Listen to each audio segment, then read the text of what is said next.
Hi, everybody. Thanks for joining us this evening. This is John McDougall. I am the event coordinator here at Murder by the Book, and we're super excited about tonight's event. But before we get into it, I just wanted to make a couple quick announcements, let everybody know what is going on with us at the store. We are still doing in-store events. They'll start to trickle off a little bit once the holidays reach us. But if you are local in Houston, tomorrow night we're going to have Lev A.C. Rosen in the store to talk about his newest book, Lavender House. And then on Saturday, we're going to be doing a group event for the Texas Roadkill anthology, which is just a really great anthology of Texas writers. I think we're going to have 6 or 7 of the contributors in the store. So that's going to be Saturday at 3 o'clock. So I hope you will come check that out. Next week, we're going to have Nelson DeMille in store. We've got Robert Crace and Michael Connolly coming through. So lots of great in-store stuff. We're also doing a lot of really great virtual stuff as well. So when you do go to the Murder by the Book website, murderbooks.com, you'll see things listed as either in-store or virtual. We're going to keep doing both. Our plea is if somebody is coming through in-store that you're excited about, please come see them. Please pre-order books. We're still showing publishers that the world would like to do both virtual and in-store stuff. And the way that we can get more authors in-store is with butts and seats and ordered books. So I hope that you will come check those out. We're working on some really great 2023 stuff. And in the next week or two, we'll be announcing what we'll be doing for Small Business Saturday, which is the Saturday after Thanksgiving. But tonight, we're super excited to have this event. So this all kind of came together when Alma Katsu was in the store earlier this year. When The Fervor came out, we were talking about just horror in general and how we're really starting to see a little bit more of a horror readership at the bookstore. And so she floated the idea of us being able to do this virtual horror panel. So she put out some feelers and we're super excited to have everybody here with us. So I'm going to bring them out one at a time and get them introduced. While they are chatting this evening, if you have questions for them about their newest releases, previous releases, writing process, any of that stuff, you can post those in the comments on Facebook or the live chat on YouTube, and we will get to those in a little bit. But first, I'm going to get us started with Alma Katsu, who is our ringleader for the evening. How are you tonight, Alma? Good. How are you? I'm good. It's so good to see you. It's great to see you, too. I mean, I'd rather be in the store, but this is the next best thing. Yeah. And so luckily, as we were saying, we actually got to see you a couple months ago. So we get to actually do the best of both worlds this time. So Alma's most recent release is The Fervor.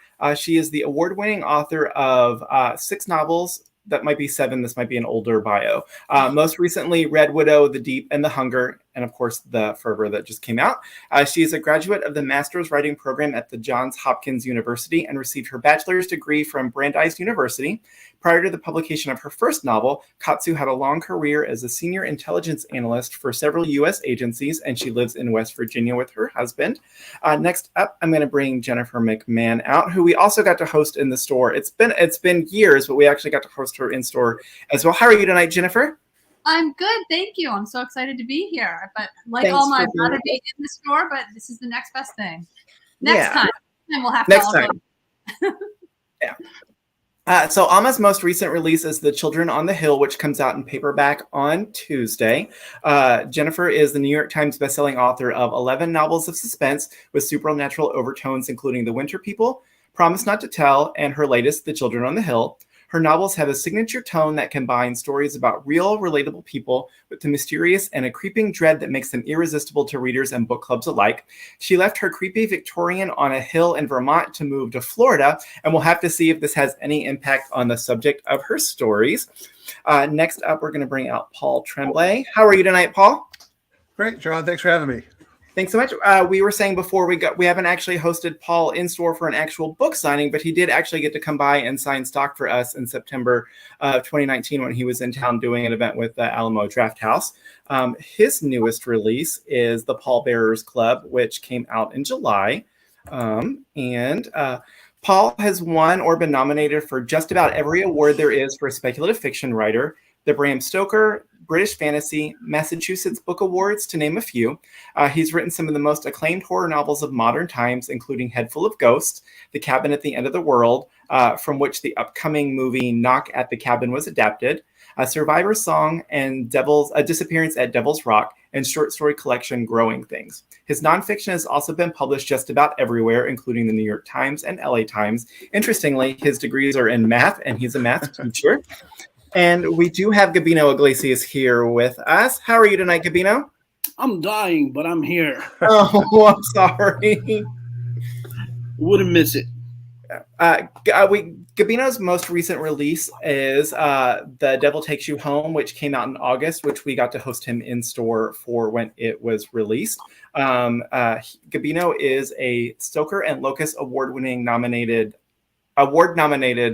novelist and a literary critic, professor, and journalist. His reviews have appeared in NPR, Publishers Weekly, the LA Times Review of Books, and elsewhere.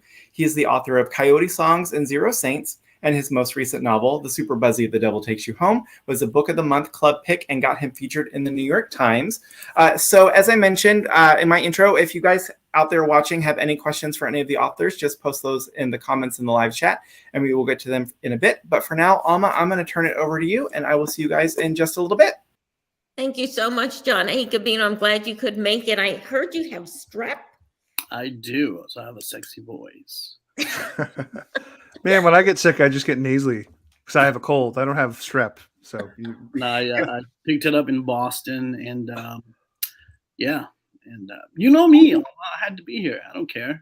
I know. You're such a trooper. Thank you so much. And Jennifer, you're getting over serious illness, and I threw my back out. So I'm really sorry, everybody. We're going to compare painkillers. We're going to soldier on. So this is supposed to be the run up for Halloween. And so I wanted to start by sort of getting the audience in the mood for Halloween. First of all, I don't know if you know, but Halloween is now the second most popular holiday in America. Like Americans spend I think we're the number 2 on what Americans spend for like decorating and that kind of stuff behind Christmas, if you can believe it. So that means, Americans are all in for Halloween. So let me start by asking you guys, do you consider yourselves Halloween people? Like, do you dress up or go to parties, or do you go on haunted house tours? And you'd think maybe that it would be a safe assumption that horror writers would be Halloween people. Would you say that's true? I'll start off by being not the contrarian, but like I want to be, but like I can't. I'm not good at like some people are so great at creating costumes and stuff, and that's just not my strength. I have had a few costumes here and there that I've been proud of, mainly because I happen to look like the person I dressed up as. So yeah, I don't know. For me, it's like I'm in horror so much. It's like, oh, it's cool that everybody else is doing it, but I tend not to do anything extra special.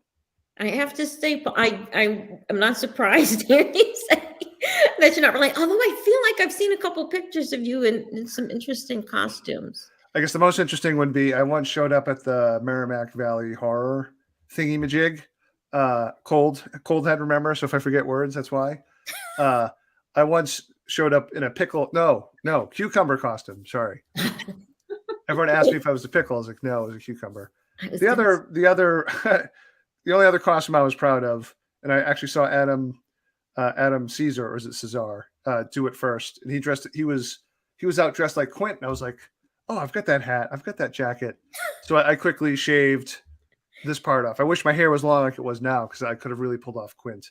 Instead, I sort of look like Les Claypool from Primus, dressed as Quint.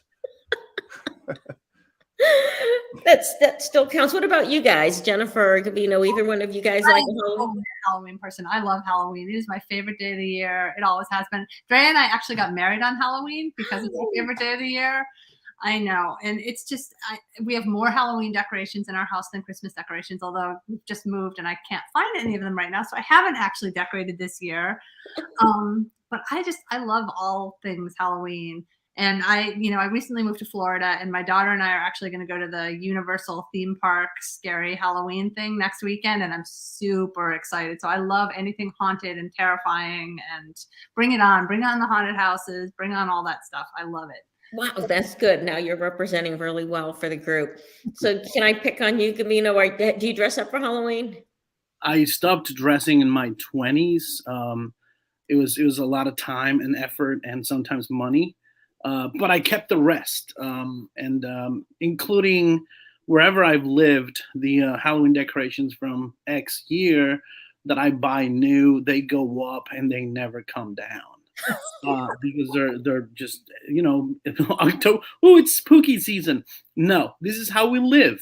And for you come into our house for 1 month out of the year, but we do this year round. Halloween is like 12 months out of the year for us. So, yeah, definitely. I just I did the Merrimack thing, and then I decided that I looked at the map and I was like, no, I have to stay 2 extra days, and spent those 2 extra days in Salem because I had to. Nice. It's the perfect time of year to be there. How was it? How was it? It was incredible. It's I went for the history, but then the history became sort of like a Disney World for horror people. So I got a little bit of both, like the serious history and the hysteria, and then all the kitschy stuff and all the weird wax. Did you go to Count Orlok's? Yes, of course. Yeah, that place is the best. Yes, I did all of them. Yeah, Halloween's all year. Man, see, I'm more in Paul's camp. When I think of Halloween, I think of my childhood because I grew up in a really, really spooky little town in Massachusetts. And I grew up in a really spooky house, this decrepit Victorian, which was all we could afford. And it had been like the Reverend's house. It was a manse, right? Not a mansion. It was tiny and decrepit, but it was the manse. And I guess because it was the Reverend's house, they never kept it up. And that's why it wasn't such terrible. I mean, it was black. Outside of the house was black. This Victorian, and it was just so spooky from its decrepit little basement with the dirt floor all the way up to the eaves where I swear you could see this, sky, between the rafters and stuff. And, there were bats in it certain times of year and just full. And we knew somebody had died in the house too. When you're a little kid, that's like the weirdest thing, right? But in my bedroom, there was these 2 spots that bled through like pink on the ceiling, like one where a head would be, and for some reason, one where the feet would be. And no matter how much we painted it, it would always bleed through. And we had no idea. But, you get those kinds of things and it's going to give you that really spooky turn of mind. And the town was tiny, but it had like 5 huge cemeteries in it. And there was a funeral home, 2 funeral homes, one in each direction, 1 block away from my house. So I grew up with that. And it just, I guess it really sort of colored me, gave me that outlook to the point where I kind of feel like I don't need to celebrate. I'm never going to find that degree of Halloweenness again, especially where I live, where there's history, but not like in the houses. There's not a lot of old houses out here. And where I live now on the mountain, there's not even any people. So there's absolutely no trick or treating or anything like that. Yeah. What about you guys? Do you have any really fond Halloween memories of from your childhood? I was a bad kid when I went trick-or-treating. Every year my friends and my brother and I would go twice. So we would have this elaborate like makeup. Like I was really into the gore and the monsters. So I would try to do something gory and monstrous as makeup. And we'd go around the neighborhoods and hit all the best houses, and we'd figure out which were the best houses. And then we'd put on masks and different costumes and a sheet or a cape or whatever, and then go around again to the best houses. So we always went trick-or-treating twice. As long as it was a small enough town that they might recognize you otherwise. I think some of them did figure it out. And then there was the favorite guy who ran the donut shop in town, Luke's Donuts, and he always had the Halloween donuts. And that was the hot spot. There was a line up to his door. And we would sometimes try to go back there more than 2 times. And he knew it was us, and he would catch us every time. Don't I recognize you kids? Who's under that sheet? Oh my goodness, it sounds perfect. It was fun. Yeah. And, and I loved when my daughter was little going trick-or-treating with her. I would dress up too, and she would dress up. And then she fired us. And once she fired us, we started the tradition of staying home and getting some wine and inviting friends and neighbors and watching really cheesy horror movies like Attack of the Killer Shrews and anything like old and black and white and just bad. We would have a blast, and people, it turned into like a potluck with our friends and neighbors, and they would all come, and we would get the trick-or-treaters. And that sounds perfect. That sounds perfect. Yeah. What about you guys? Any Halloween memories from your childhood? Nothing super exciting. It's a bummer. I mean, I definitely, and I had two siblings, so we would go trick or treating, and I don't know. My favorite pictures are like with the store-bought masks, so cheesy, like a Frankenstein or the Hulk. And then the teen years where you're dodging eggs, and the worst eggs where some kids would poke a hole in an egg, let the yolk spill out, and then fill it with Nair. So you had to avoid the Nair egg in the head. Oh, Which I'm glad I made. I never did one, and I also never got smashed with one. Don't try that at home, kids. Actually, one of my favorite Halloween memories, that Gabino just went to Salem was, in my 20s, Lisa, who's my wife, myself, my sister, my brother, went into Salem. Not quite on Halloween. Well, was it Halloween? It might have been Halloween because the place was just loaded with people. But I was dressed as the Scarecrow, and it was just a wild night. My sister got blotto. I hope she's not watching. People threatened to set me on fire because I was dressed as the Scarecrow. But then I started hiding in people's random porches and scared people. It was fun. very fun. That sounds really fun. What about you, Gabino? What did you do as a kid? No Nair eggs. The kid stuff was pretty tame. And then I got older, and it got much more fun because we would add alcohol to the mix, and then we could drive ourselves to the cemetery and at 2 a.m. and tell spooky stories. And then sort of, there's a point where I think a lot of people transition. It's like, nah, Halloween is for kids. No, you need to adapt and keep rocking with it. And I think those are the really fun years where, you told spooky stories in the cemetery, and it wasn't about candy anymore. So. Yeah. That's too bad because I love candy. My memories are all from being really young. That town that I grew up in was tiny. And so, and this was in the years before adults would go out and chaperone you. So there would be tiny, tiny little kids. Just, the streets were just packed with them. There wasn't a break in it. I think of how it is, at least from the last place I lived, and how different Halloween is now for kids. There's so few kids. They seem to, have more of these organized events. But like we literally would run over hobos, drunks in the alley to like get to this bar that was open on Halloween. That would give kids nickels and stuff if you came into the bar. I would imagine the authorities might be horrified by some of these things today. But all right, so I shouldn't ask about candy. Is that what you're trying to tell me, Gabino? You don't have a favorite candy? Oh, of course we did. Yeah, we can talk candy all day. No. What did you like to see in your bag when you were a kid?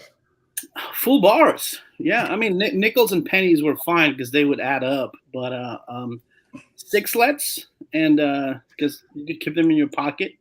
And full bars, like full Snickers bars or Hershey bars or Butterfingers. Yeah, people who had money would give you full bars, and that was, you would treasure those. So it's funny. The Northeast, because I know Stephen Graham Jones loves sixlets too. I'd never heard of those until he started talking what about are those? Yeah. Describe those. What are they? Yeah. They're tiny chocolate balls, except they have this very colorful, sort of sugary candy coating, kind of like I don't know what Taste the Rainbow. Skittles. Oh, like a Skittles? Like the Skittles, they come in different colors in a little plastic tube, and then you just eat a lot of chocolate with crunchy candy coating, and then you climb up the wall. So it's great.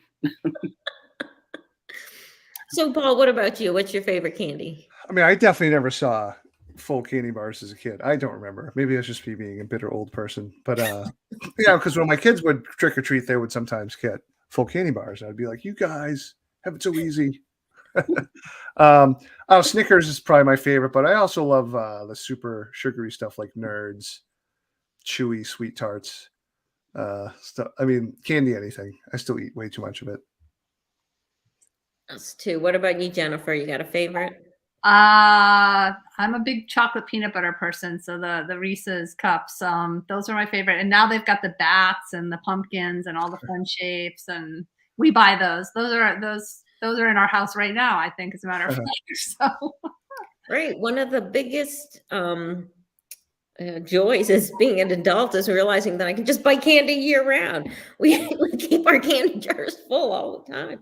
It's terrible. But yeah, I remember too. I mean, the town I grew up in was not a wealthy town by any stretch of the imagination. And a few people would have full-size candy bars. And that's how you knew these people really like children. And they usually the ones that did it didn't have children. It was funny. I mean, it was their one day of the year, I guess, to sort of lure children into their house. And then those children started to disappear. That's the horror writer's mind. But honestly, not these people. Isn't that sweet? It's more like a Hallmark movie, I guess. But all right. So let's start to turn to the hard stuff. Any of you guys have a ghost story? I mean, I'm wondering if there's just something in your past that maybe, led you to want to write horror. But I know some people have said that's because they, had some spooky occurrence, some ghostly occurrence in their lives. Anybody want to volunteer? I already told you about my crazy house. I'll tell you more afterwards, but one of you guys should go first. So I was always a big believer in kind of what the unseen world, and part of Halloween for me was also my mom taught me to believe that Halloween was the day that the veil between the worlds was the thinnest, and she would have me leave offerings for the dead out, and we did that whole thing. And I really believed that the house that I grew up in, it was my grandmother's house, and I was absolutely convinced there was a ghost named Virgil in the attic, and I would have these really vivid dreams where I would come down the attic stairs, which were in my bedroom, and sit at the edge of my bed and talk to me and tell me things. And I would wake up in the morning and draw pictures of Virgil and tell my grandmother all about Virgil. Now, my grandmother was a Freudian psychiatrist, so she had some thoughts about this. And she was a little concerned about poor granddaughter, Jennifer. And, was it really a ghost? It was probably just me having a vivid imagination and believing that it was a possible thing. Yeah. So I think it was just my early overactive imagination, but who knows? Maybe there was something there. Maybe there was. And you had the stairs to the attic went into your room. That happened for my brother. His bedroom was the one that the attic stairs. And I told you that attic was super creepy. So I really feel for you. I would imagine that would contribute to, just, I don't want to say overactive imagination, but just contribute to being, having all your feelers out for something weird. If it's something weird, it's going to come from the attic. Yeah. It's interesting because I was never afraid of him, I didn't think he was a scary guy. I just thought he was just kind of my invisible friend in the attic who only I could see, who would come down and talk to me and hang out with me. And he had a beard and he told me his name was Virgil, and we got along great. Well, and we would hear that, we'd be eating dinner and we'd hear like rustling and bumps in the attic and stuff. And my grandmother would think, oh, it's raccoons, it's mice, it's squirrels. And she had an exterminator come, and I would just shake my head and say, no, it's Virgil. It's Virgil. And the exterminator never did find anything up there. So. Ooh. What about you guys? Paul, I have a feeling you're going to say that no, you've never had a spooky experience. Why do you say that? Because you're a math teacher? I don't know.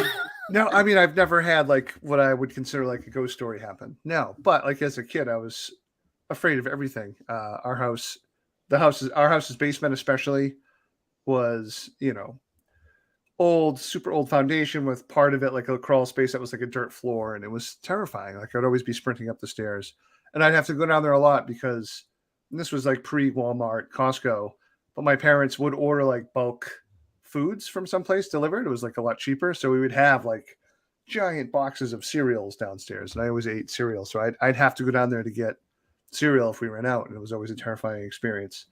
And then I shared my bedroom with my younger brother, and I treated him like the canary in the coal mine. So if it was time to go to bed at night, I would send him up first, up the dark stairs, and if he survived the trip to the bedroom, then I could go upstairs. But yeah, nothing like overtly other than just my imagination running wild. I will say, Jennifer, that's terrifying. And my daughter says sometimes, or she used to be afraid and convinced that someone was living inside of our house. And I would be quick to be like, no, that's ridiculous. Because if I gave it any sort of thought or consideration, I would freak out. Yeah, it's scary. When my daughter was little, she was like a toddler. She was just learning to talk. And she would stare at the door that led down to the basement stairs. And we're like, what are you looking at, honey? And she would point and she'd say, purple lady. Oh, nope.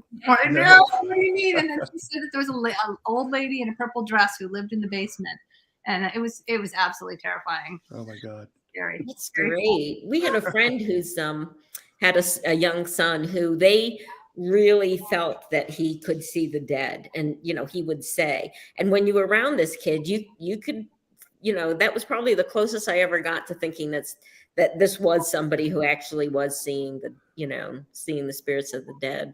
What about you, Gabino? Have you ever been haunted? We're all haunted in different ways. It never went away. I think it started. There's bits and pieces of my grandma in each one of my books. She had a bathroom in her hallway that was for the spirits, and there was, it was full of candles, and you couldn't use that bathroom. In fact, I couldn't go in there because then the spirits might get angry that I'm invading their space. If we drove past the cemetery, we had to pray, because if you stay silent, then the ghost can get inside you. And then when I thought I was outgrowing all of that, in high school, I dated. I wrote about this too for Tor Nightfire, for their blog, nonfiction horror. I dated a woman who saw ghosts. Like, we would be walking or driving around, and then she would start panicking and crying, and then she would describe someone standing next to a destroyed car and how they looked. Oh, wow. And so I was like, the Caribbean is weird. You have all these religions with very different sets of beliefs, and it's also present that you start taking it for granted. Like, everything they say is true, because why not? Everyone has a little bit of truth in what they believe. So yeah, it started with my grandma, and then dating a woman who would from time to time tell me, there's a spirit in the room with us, and then feeling that cold thing where the back of your neck gets all crisp, and you're like, this is what I want to do on page. I want to capture this feeling forever. And I've been trying ever since. But yeah. Yeah, that's pretty cool. It's pretty cool. I had the sort of dealt with that a little bit when I wrote The Fervor, and I wrote about the Japanese characters and how their relationship to the supernatural is so different, because it's just such a part of the religion and such a part of the life over there. And I didn't realize till after I wrote it that was from my mother, because she was a Buddhist, she was Shinto, and she had her own altar in the house, as they do, and she prayed 3 times a day to that thing. And it had been just a part of her life in a way that was different for me, being raised a Catholic. So when I found that when spooky things happened as a Catholic, and oh my God, being a Catholic really sets you up for that too, because it's so, I don't know how to put it exactly, sort of very ritualistic, or even a little pagan, as my husband said when he went to his first Catholic Mass. So when something spooky happens, it feels sort of isolated in a way, like you're set up to expect it, but it's, weird and jarring. Whereas in Japan, the spirits are just part of life. And so, there is a spirit or a ghost or a demon for every temple, every crossroads, every tree, for Pete's sake. It's just there. It's the fabric of the life. So it's really interesting to hear, although I've never heard about a shrine in a bathroom, having a special bathroom that the rest of the family couldn't use. That's very considerate of her for the spirits, I think. Yeah. Yeah, no, I guess they needed showers. I don't know. They got the whole bathroom to themselves. Needed their own space. So should I ask, is there a moment in time that made you decide, any of you guys, that you wanted to write horror? I usually just say it's the general horribleness of the world has sort of driven me to write these stories. But what about you guys? What brought you to horror?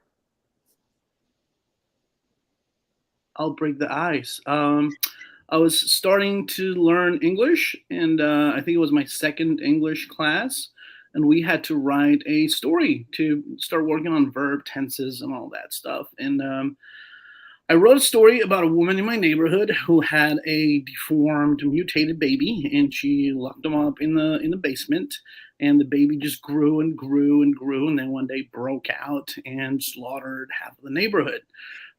Being a kid, I did not think I should probably change the names. So I killed all my neighbors and all my friends from school. And my parents were called in, and they got the spiel.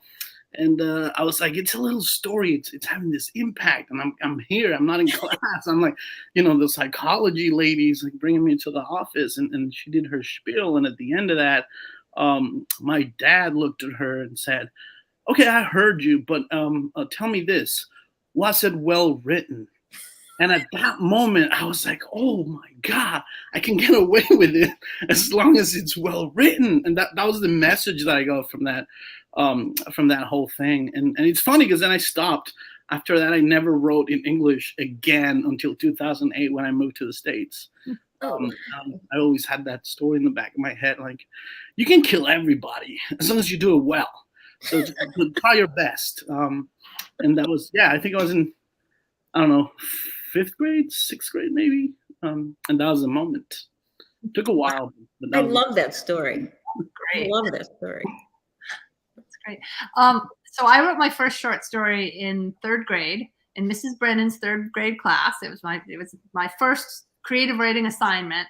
And I sat down and I wrote a story about a haunted meatball, which was comical, but I also tried really hard to make it creepy. You know, there's this little boy being terrorized by this haunted green meatball that he's eaten, and it chases him through the woods, and he's genuinely frightened. And I had so much fun writing. It was magic. You know, you got to like enter this world where you could make anything happen. And I was hooked. And I brought it in and I showed Mrs. Brennan, and she said, you know, Jennifer, this story's really good. Go home and write me another one. Ooh. Then I went home and I wrote a story about a kid who finds a body in the wall in his bedroom wall. And then I wrote another one about a mud monster. So they were all a little on the kind of creepy side. And that was what I loved even then. And then, so I studied writing in college, and then in grad school, I studied poetry. And then I kind of turned and came back around to fiction, and I started writing kind of literary, character-driven fiction. Mm-hmm. Really boring. Nothing happened in those first early novels. It was like I was writing what I thought other people expected me to write, and what I thought other people would want me to be writing, and what I thought would make other people happy. And it was only when I sat down to write what would become the novel that actually sold, and I asked myself the question that I should have been asking myself all along, which is, what's the story you most want to read?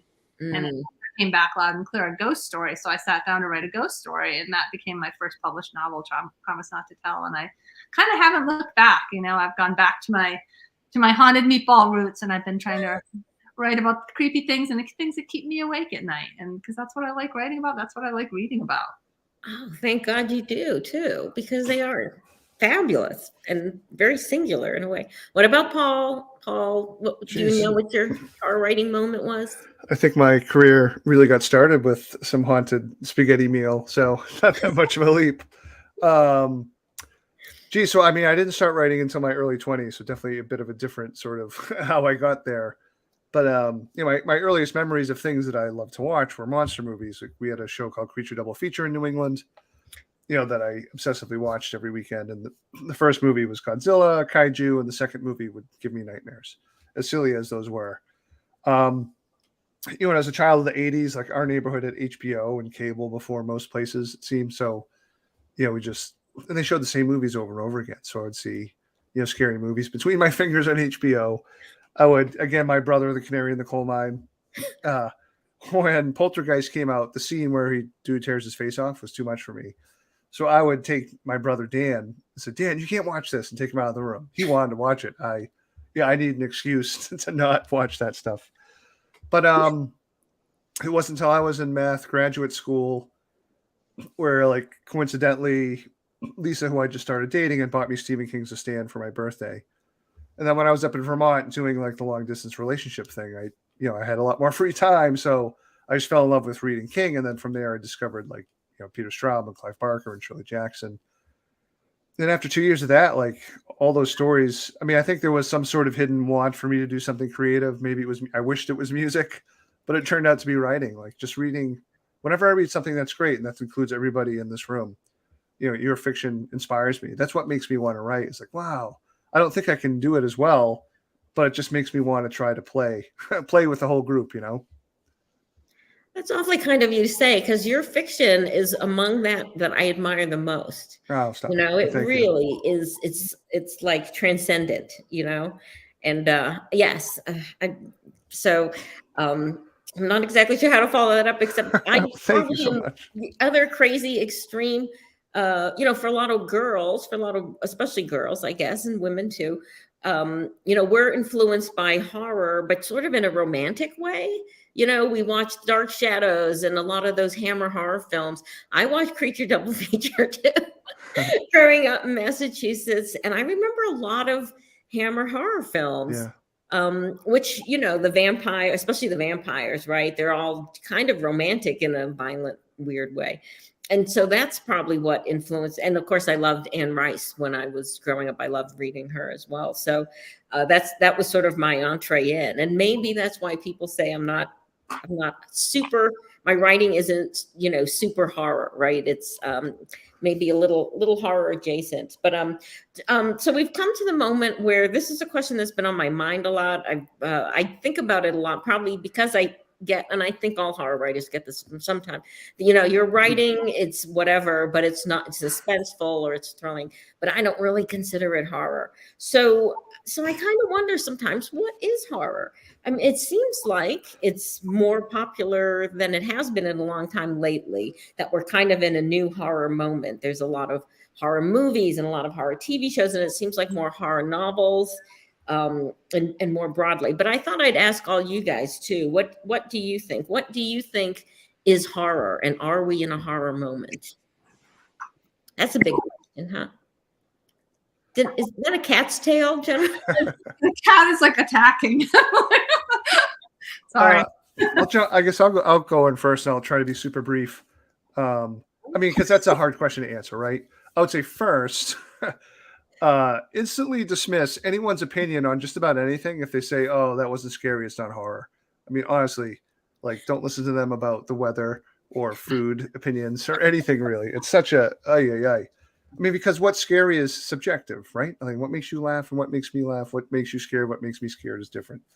I would actually point people out to a great essay that Nadia Bulkin just wrote recently. If you go to her website, Nadia Bulkin, she wrote an essay that compared different types of horror fans, and she used the body parts to compare it. And I'm going to butcher the comparison. She actually went into 3, but she and I had a great conversation in Providence, where I was sort of complaining a little bit about what you had talked about, Alma, about people complaining about horror. And it seems to me there's definitely a trend as horror gets more popular to see more sort of like Scooby-Doo kind of horror, I would call it. And Nadia says, like, well, I mean, you can sort of break it up into, there's people who are fans of the horror aesthetic, which is, you know, they like wearing black t-shirts, or I like wearing black t-shirts, to say the horror show and wearing spooky things, you know, but, you know, their horror, they want it with a happy ending or something else, I guess, which is fine. I'm a horror aesthetic as well. I feel like I'm both. But there's also the philosophy of horror, which, you know, again, I think it would take a lot longer to answer, but I would boil it down to horror that reveals a terrible truth. And then, you know, the characters don't necessarily have a happy ending. The characters are put through a little bit of a ringer, and they have to, you know, the characters have to answer the most difficult questions, like, how do we live through this? How does anybody live through this? And I actually find that hopeful in a strange way, because there's that shared communication. Yeah, I mean, so there's so many different types of horror. It's like, how do you define it? But I really like the idea. And Nadia went a step further by making sort of 3 comparisons of, you know, the horror aesthetic versus like the philosophy of horror. That's really, I'm going to look that up. I was writing it down because. You know what? Yeah. Well, I'll throw it in the chat. I'll find it. Yeah. Sounds great. And yeah, I'd like to read the whole thing, but as you were speaking, it made me think I'm probably more on the philosophy of horror side, because I say this all the time and people are probably sick, especially other authors are sick of listening to it. But what really informs a lot of my writing is the work I did, especially in the 90s. I worked a lot of genocides and atrocities.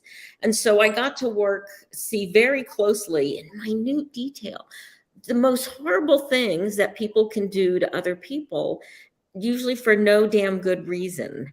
And it really, you know, it makes me see the horror of everyday life. And so I find in my writing, I really try to examine that. And I can see where some people, that wouldn't be their cup of tea, right? That they maybe want their horror to be a little bit more on the decorative side or the unreal side, because that's a safe place to view it, or, you know, to use to examine your life or something like that. And when it's too real or too close to life, you know, that's just too uncomfortable for them. So yeah, absolutely. I would just say, like, it's not a moral judgment. I'm not necessarily saying one is better than the other. I mean, my experience is different than somebody else's experience, and I totally get if people's experience and traumas makes them not want to have to, deal with that in their fiction or movies. I totally get that. What about you guys? Do you have a thought? I mean, anything you want to add here about how you think about horror? I think for me, horror is anything that takes the world that we think we know and turns it on its head and shows us like, no, it's not like that. There's something dark and scary lurking in the shadows. Just something.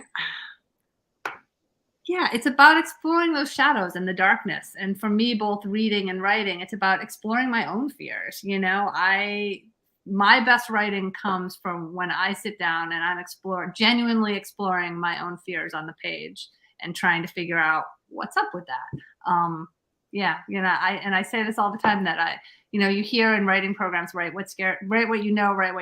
And my own motto has always been write what scares you, so much so that I got it tattooed on my wrist when I was 50 to remind myself that that's where the good writing, that's where the good stuff comes from, is to look at my fears and not be afraid don't shy away from them, really look at them and poke them with sticks and try to figure it out. And I go into books with questions, sometimes big questions. And do I come out of writing a book with answers? No, usually I come out with more questions. But I just finished a demon book and a demon possession book, which scared the hell out of me when I was writing it. And it's for years I've said, I can't do demons. I'm never going to write a demon book. But I finally sat down and I made myself do it. And I came out of it with more questions than answers, and it scared me very much. And I'm still scared thinking about it.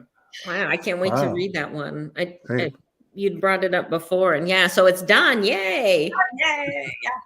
Yeah. What about you, Gabino? Do you have any thoughts on what makes horror? I'll echo Paul real quickly, because I keep hearing that today in 2022. It's like, that wasn't horror because it wasn't scary. It's like, horror can be dark and romantic and funny and unsettling, which is not the same as scary. It can be mysterious, it can be erotic, it can be a lot of things. I think it's something that goes above and beyond what other genres do. And I write in other genres, but when I started looking at genres critically, I can more or less identify the working elements of, like, this is how thrillers work, and this is how romance novels work, and this is why you need that happy ending, because if you don't do that, you're breaking away, and people are going to be very angry because they're expecting it. And then I got to like horror and noir, and the more I distill them, it was like, all right, so this is about people thrown into bad circumstances, and that can be abuse, poverty, haunted house, vampires, demons, ghosts, themselves, systemic racism. So it was like this thing where it's like, it's and that's why it doesn't work without empathy, because it's mostly about, characters going through really dark stuff, and we feel for them, and it doesn't matter. We can laugh along the way, we can cry, and I think it's beautiful. And I think that we've sort of forgot the second part of that question, which was, is this a horror moment? Hell yes, it is. Some of the best writers, look here at your screen right now. Some of the best writers horror has ever seen are working right now. Stephen Graham Jones, everybody in this room, John Langan, Josh Mallerman. It's just this wealth of talent. Each one of them doing their exact unique thing. Like, none of those folks that I mentioned do, like the three of you, none of you do anything remotely similar. And so there's horror. It's like, I hate horror because I read Anne Rice and it wasn't for me, or I read Stephen King's It and it wasn't for me. That's not horror. That's one book. So keep the door open and read some other stuff, because it doesn't matter what you like. There's a horror book out there. Or a couple dozen horror books out there. So keep reading. I would definitely add your book, The Devil Takes You Home, to that list of just really phenomenal recent books. It just blew my socks off. Unique horror element, but also the way it was written.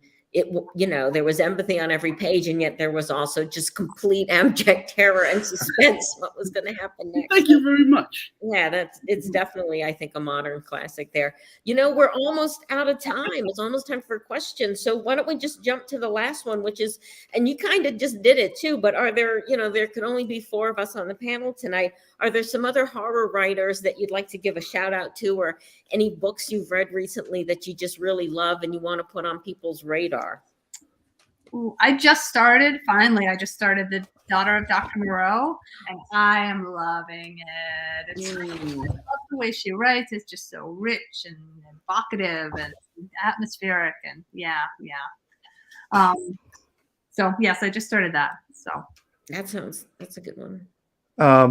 I'd say Rachel Harrison's Such Sharp Teeth, which just came out recently, is a great werewolf novel, and it's sort of everything that Gabino said what horror could be, like beautiful, romantic, scary. All of that is in Rachel's novel.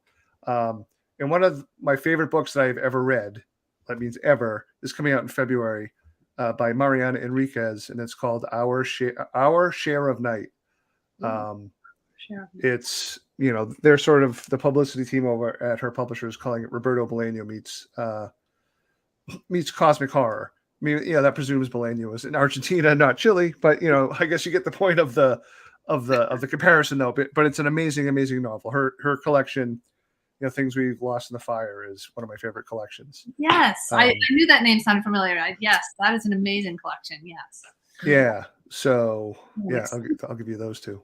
Oh, great. I'll get my hands on those. What about you, Gabino? Did you have any other books or people you want to add to the list? You had quite a few there. Yeah, but we don't have an hour, so I'll just say read anything by Cynthia Pelayo, anything by Eric LaRocca, anything by Haley Piper. I'll leave you at that, but go find everything that they've written and devour it. Yes, I'll throw into Andy Davidson. His latest book, The Hollow Kind, just came out recently. It was a fabulous book. Of course, I'm blanking on how I'd actually sort of Gothic, Southern Gothic in a way, has some history in it as well. Violet Castro, who I always called Valentina Castro, but I understand her first name is Violet now. She's written a couple horror novels, but she also has an Aliens novel coming out in November, Aliens Vasquez. I guess you could argue whether it's a science fiction or horror or science fiction horror novel, but really looking forward to that. I also had Rachel Harrison on my list because I think she's such a unique voice, especially among women horror writers, because it's not just like what you think of as a straight horror story. She gets some humor in there. She has a really unique perspective. So yeah, I'm really looking forward to reading Such Sharp Teeth, because I also kind of feel like this Halloween is the year of the werewolf. It seems like werewolves are just crawling out of every corner. Let's check in with John and see if we have any questions. All right. So what Gabino was talking about, and what you guys have all been talking about, the way that horror can be so many things. It's such a different genre than like romance or mystery, because those genres have kind of really specific rules and tropes that people play with, whereas horror can be a lot of different things. Is that something that you, and those genre tropes for horror that may or may not exist, is that something that you all think about as you're writing it, or are you just writing the story you're writing? When do you guys want to take that? I'll say both. Ultimately, the rule is I want to serve the story that I'm writing the best way I can. But, a bunch of my books have started off with a trope. Like A Head Full of Ghosts started with, no one's really written a possession story in a while. This was 2013. I want to write like a skeptical secular exorcism novel. And that's how that started. Similarly with The Cabinet at the End of the World, for whatever reason, I started thinking about the home invasion subgenre, which I don't really love, partly because it makes me so uncomfortable. So I was like, I was excited by the challenge of how would I write, a home invasion story. But I don't know. I mean, I feel like I see, I'm certainly not as well read in romance. I should be better read. But in mystery, I don't know. I feel like I see similar. I think any genre, you should be able to, like, you're joining this, whatever the age of the genre is, you're joining this huge, long conversation. And hopefully your book both joins the conversation and maybe even changes, changes how you might look at some of the tropes or the previous works that came before it. So I would imagine you could do the same thing with mystery or any other genre as well. Yeah, I kind of feel like I'd like to write in a trope. Like I really want to write a vampire story, and yet the right one just hasn't come to me, right? And I'm not exactly sure how to make it come to me. I wrote a short story, a vampire short story that I really liked, and actually like the premise came to me before the story, which was the story is The Familiar's Assistant, and it's in the Dark Stars anthology, which came out earlier this year. And I got this idea because I don't write a lot of short stories, and I panicked. I was just panicking. And I said, I really like Patricia Highsmith and the Talented Mr. Ripley. And I would love to do a Talented Mr. Ripley character, but with vampires. And that's where the I know I need that for a novel. The 3 most horror novels I've written so far are all historicals. And so, they've been completely different. They just springboard off of the actual real terrible events that have happened in history. And just by examining them a little more closely, an actual horror element suggests itself, So it's been a little bit of an outlier in a way. What about you guys, Jennifer and Gabino? One of you. Yeah, I don't know what you guys both said brilliant things. So I agree. I'm writing, when I'm sitting down to write, I'm writing to tell this story. I'm not really thinking about, fitting a certain mold, or I'm not even thinking, is this horror? And a lot of people say my work isn't horror. A lot of people say my work is suspense, and a lot of, there's the whole label thing. I'm writing the best story I can, and the story exploring my own fears and my own big questions, and seeing where it leads me. And I'm not a plotter or planner, so I don't really ever have like a scope of where a book is going to go or what it's going to be about. Oh, weird. That's amazing. I start with an idea like, what happens if this woman invites her dying mother, who she hasn't had a relationship with in years, into her home to help care for her, and then comes to believe she's possessed by a demon. I don't know what's going to happen. Sit down and write it to figure it out. Is that I can't wait. The last page, I didn't know what was going on, and that's what makes writing exciting for me. Is I don't know. I don't have any idea, and I have to keep writing to find out the answers. And again, I often come away with more questions, but hopefully, I resolve things enough that I'm somewhat satisfied. Maybe, hopefully, fingers crossed. We know rules and regulations in other genres. I think what horror does is, as long as you're using me, whatever horror is, it's an open invitation. Like, we don't like to talk about this, but we all have voices in our heads. It's part of the job. We're listening to the voices all day. And I have 2 that are sort of storytelling voices. And there's one that's kind of somewhat smart, slightly eloquent. And there's the other one that, as one is dictating a story to me, the other one is going, remember, monsters, creatures, mutilation, because you can do it. Because horror is like this open space where absolutely everything goes. And then you have this really beautiful prose, or you have poetry horror, or you have historical horror or romantic horror. And then you have folks like Ed Lee and Ryan Harding or Wrath James White. Like, I'm going to make you vomit with the stuff that I write. And then there's this spectrum. And we're invited to play, at any part of that spectrum. And if we're not comfortable with any of that, to create a new space, carve out a new space with bolt cutters and do something that makes us happy. So it's well, everybody else has limitations. We have an invitation to be as creative as we want. That is very much true. Do you have another question there, John? So Keith wants to know, does anybody have a short story that they would say is a perfect horror short story? Any short story recommendations? Perfect. Geez. Well, I guess it depends on your definition of perfect, but one of my favorites is Clive Barker's In the Hills, the Cities. When I first read that in my early 20s, I was what Gabino was just saying, like, the sheer imagination was thrilling. And when I reread it fairly recently, like, I think Clive did an amazing job. There are these 2 main characters. One sort of represents like that thrill, and the other one represents a little bit of a older, more mature attitude. and being horrified by what's going on. So, reading that story after like a span of 30 years, it's just amazing how I could still get a different flavor of terror from it. I've got to go back and read Kleinbacher. I remember reading him a long time ago. I think when his books were first coming out, and I was very young, and it was so long ago. So I can't remember an old one, but I read, it's almost a novella recently. I think it's either just came out or just will be coming out. It's Wild Spaces by S.L. Comey. I think you read it too, Paul. Yeah. Great. It is beautiful. Now, it's hard to say what's a perfect horror story, right? Because it's going to be different for every person. But it is an amazingly written story and really shows this kind of truth that sometimes only horror, I think, can really do. It's an amazing story. I urge folks to check it out.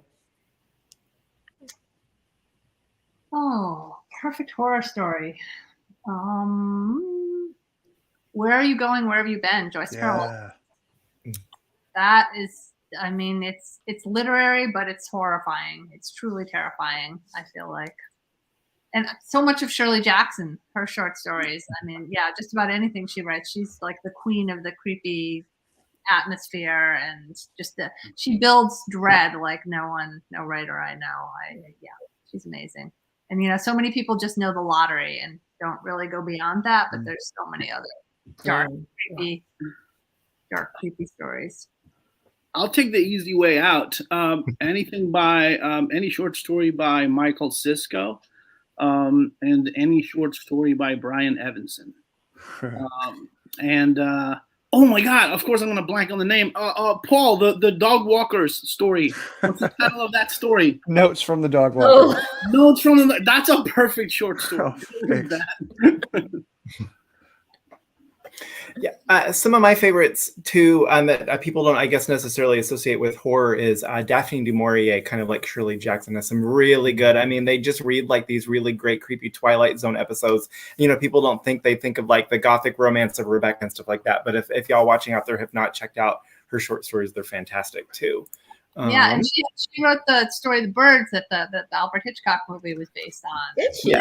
Yeah, the story, the novella is so more almost like a survival horror, like contained. It's really, really intense. Really good stuff. Yeah, there's an anthology that has that and some others collected in it. Yeah, she's good. Ooh. Yeah. There's one. They've done them in all kinds of collections, but like there's one, Don't Look Now, that I think like the New York Public Library put out, and then there's another one called Echoes from the Macabre that are really great too. All right, so I think that is going to about do it for us for the evening. So I want to recap for anyone who might have joined us late. We have been chatting with Alma Katsu, whose most recent release is The Fervor, Gabino Iglesias, whose most recent book is The Devil Takes You Home, Jennifer McMahon, whose book The Children on the Hill will be out in paperback on Tuesday, and Paul Tremblay, whose most recent release is The Pallbearers Club. If you missed any part of our chat, once we are done, Facebook and YouTube will archive it, so you'll be able to go back and rewatch. I've been dropping links for the books that our panelists have mentioned. I also dropped in a link for the Nadia Bulkin piece that Paul was talking about too. So if you guys are watching out there and you want to check that out, it's all in there as well. Thank you guys all so much for joining us. Alma, thank you again for putting this together. This has been fantastic. Thank you. It's a great chance to, get to see some friends again. So thank you so much for hosting us. Yeah, thank you. Thank you. So, my pleasure. Y'all all go get some rest. I hope everyone who's feeling under the weather feels better soon, and we will see you later. Yes, and eat lots of Halloween candy, everyone. Yes. Yeah. Yes.